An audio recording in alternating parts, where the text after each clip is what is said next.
ముఖ్యంగా జగన్ గారు ముఖ్యమంత్రిగా ఉన్నప్పుడు దావోస్కి వెళ్తే ఏ విధంగా 1,26,000 కోట్ల రూపాయలకి ఎంఓయూలు చేసుకొచ్చారో మనం అందరం కూడా కళ్ళారా చూసాం. అలాగే విశాఖలో గ్లోబల్ ఇన్వెస్ట్మెంట్ సమ్మిట్ ఏర్పాటు చేసి 13.5 లక్షల కోట్ల రూపాయలకి ఎంఓయూలు చేయడం మీ అందరూ కూడా గమనించారు ఈ రాష్ట్ర ప్రజలు.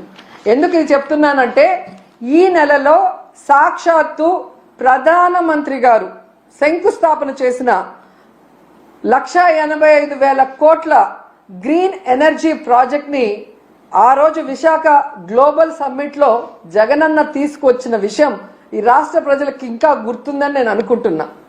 అలాగే ప్రధానమంత్రి గారు శంకుస్థాపన చేసిన బల్క్ డ్రగ్ ప్రాజెక్ట్ కూడా జగనన్న ముఖ్యమంత్రిగా ఉన్నప్పుడు ఇతర రాష్ట్రాలతో పోటీ పడి తీసుకొచ్చింది. దానికి భూమిని కూడా జగనన్నే తన హయాంలో కేటాయించింది నిజం కాదా అని అడుగుతున్నా. సో జగనన్న తీసుకొచ్చినవి మీ గొప్పతనంగా ప్రధానమంత్రి గారిని పిలిపించి మొన్న హడావిడి చేశారు తప్ప మీ పరిపాలన చూసి మిమ్మల్ని చూసి ఒక్క ప్రాజెక్ట్ అయినా ఒక్క పారిశ్రామికవేత్త ఒక్క పెట్టుబడి అయినా పెట్టాడని నేను అడుగుతున్నాను.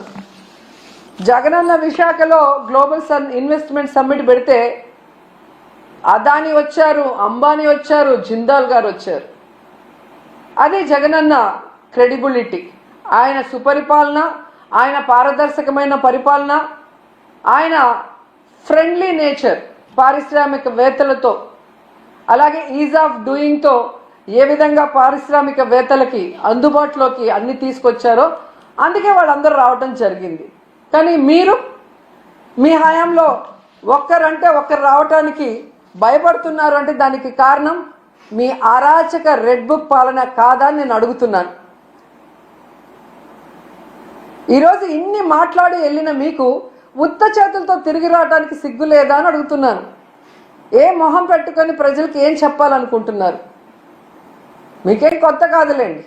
పక్క రాష్ట్రాల వాళ్ళు పెట్టుబడులతో వస్తే మీరు కట్టుకథలతో వస్తారు. ఎవరి మీద తోసేద్దామా, ఏం చెప్పి తప్పించుకుందామా అన్న కార్యక్రమం మీకు తెలిసినంత బాగా ఎవరికి తెలియదు.